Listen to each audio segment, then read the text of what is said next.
Hello guys, स्वागत तुमच्या आज नवीन व्हिडिओमध्ये। आज आपण पाहणार आहोत MPSC वर्सेस UPSC या दोघांमध्ये काय फरक आहे आपण ते पाहणार आहोत। तर चला सुरू करूया। UPSC म्हणजे काय? UPSC म्हणजे युनियन पब्लिक सर्व्हिस कमिशन ही भारताची केंद्रीय स्तरावरील परीक्षा आहे। UPSC मार्फत IAS, IPS, IFS, IRS यांसारखे टॉप अधिकारी निवडले जातात। ही भारतातील सर्वात प्रतिष्ठित परीक्षा आहे।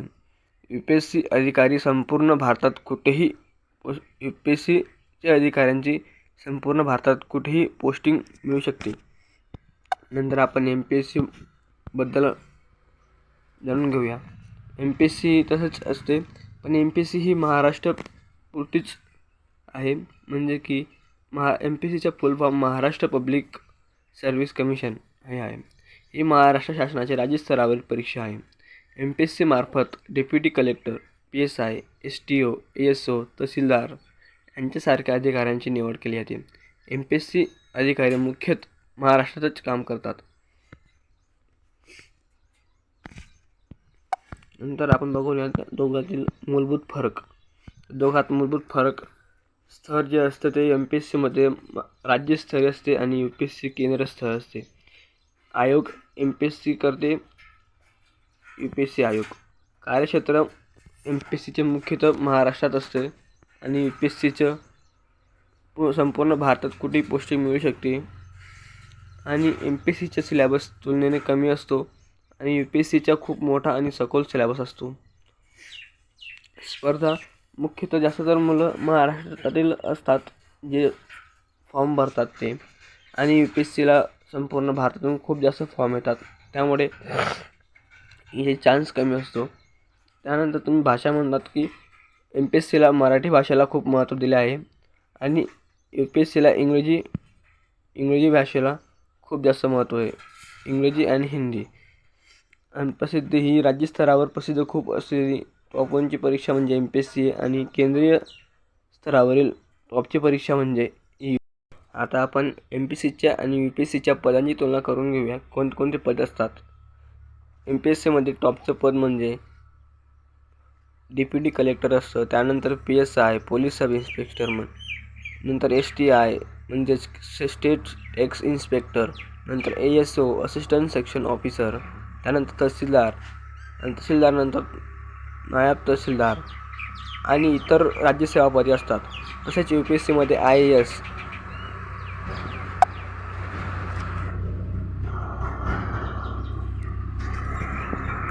Indian administrative service, IPS Indian police service, IFS Indian foreigner service, IRS Indian renewal service आणि इतर केंद्रीय सेवा पदे ही UPSCमध्ये ॲड असतात। सिलेबसमध्ये काय फरक आहे आपण ते बघून घेऊ आणि आपण दोघांची तुलना करू। MPSC सिलेबस तुलनेने कमी असतो UPSCच्या, पण UPSCला सिलेबस खूप मोठा आणि सखोल असतो। तसेच MPSCमध्ये राज्यस्तरावरील परीक्षा स्पर्धा असते आणि UPSCला संपूर्ण भारतातून प्रचंड स्पर्धा असते। MPSCला तयारीसाठी योग्य स्रोत उपलब्ध असतात, पण UPSCला स्रोत उपलब्ध असून पण UPSCची पूर्व परीक्षा, मुख्य परीक्षा आणि मुलाखत तिन्ही टप्पे खूप कठीण असतात। MPSC ही योग्य स्ट्रॅटेजीने क्रॅक करता येते, पण UPSC निवड दर खूप कमी असतो, 0.9 पेक्षा कमी असतो। त्याच्यामुळे त्याला खूप टाईम लागतो आणि सातत्य असायला हवे UPSCसाठी। नंतर आपण पुढे दोघांचे पगार सुविधा बघून घेऊ। कोणाला किती पगार असतो UPSC आणि MPSCला। जर MPSC म्हटलं तर आपण डेप्युटी कलेक्टरचं पद घेतलं आहे आणि UPSCला IAS ऑफिसरचं पद घेतलं आहे। तर सुरुवातीचा पगार डेप्युटी कलेक्टरला 56,100 ते 1,77,500 असतो। त्यानंतर सरकारी बंगला असतो, सरकारी वाहन भेटते आणि मेडिकल सुविधा DA HRS मेडिकल सुविधा असे खूप असतं आणि स्टाफ भत्ते ही भेटते। आणि UPSCला सुरुवातीला पगार 25,100 ते 2.5 लाख प्लस एवढा भेटतो।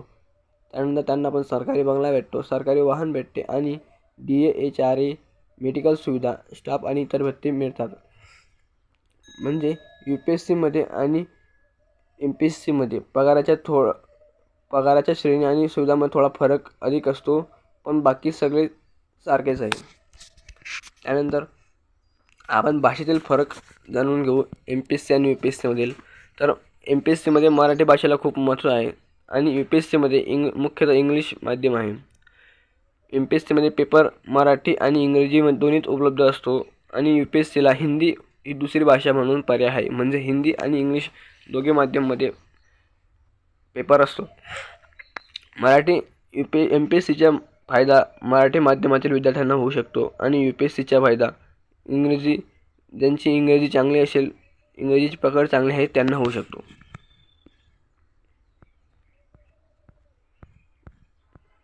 नंतर तुम्ही एक्झाम पॅटर्न बघू शकता. एक्झाम पॅटर्न तर MPSC आणि UPSC दोघीमध्ये सारखी असते.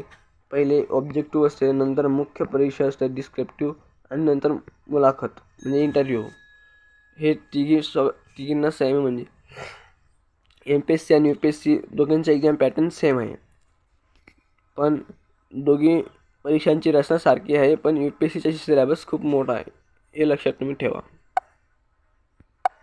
नंतर तयारीचा कालावधी. जर तुम्ही तयारी करायच्या मनात असाल तर तुम्ही किती दिवसात तुम्ही ही कोणती परीक्षा क्रॅक करू शकता. तर MPSC तुम्ही 1 ते 2 वर्ष योग्य नियोजन आणि सातत्य असल्यास तुम्ही 2 वर्षात MPSC क्रॅक करू शकतात आणि 2 ते 3 वर्ष सातत्य असल्यास तुम्ही UPSC देखील क्रॅक करू शकता.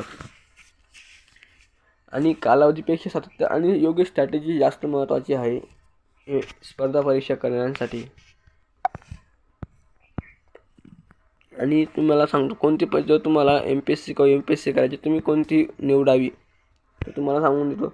जर तुम्हाला राष्ट्रीय स्तरावर काम करायचे असेल, सेंट्रल गव्हर्नमेंटच्या हाताखाली काम करायचे असेल तर, आणि भारतभर पोस्टिंग हवी असेल, मोठी जबाबदारी आणि अधिकार हवेत, मोठ्या प्रमाणावर शिकायला आवडत असेल तर तुम्ही UPSC निवडा. आणि जर तुम्हाला महाराष्ट्रातच राहून अधिकारी बनायचे असेल, तुलनेने कमी सिलेबस हवा असेल, मराठीचा फायदा घ्यायचा असेल, लवकर अधिकारी बनायचे असेल तर तुम्ही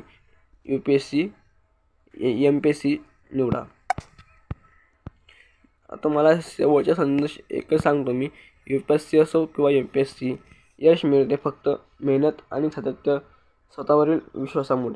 स्वप्न मोठे ठेवा, मेहनत त्याहून अधिक मोठी ठेवा.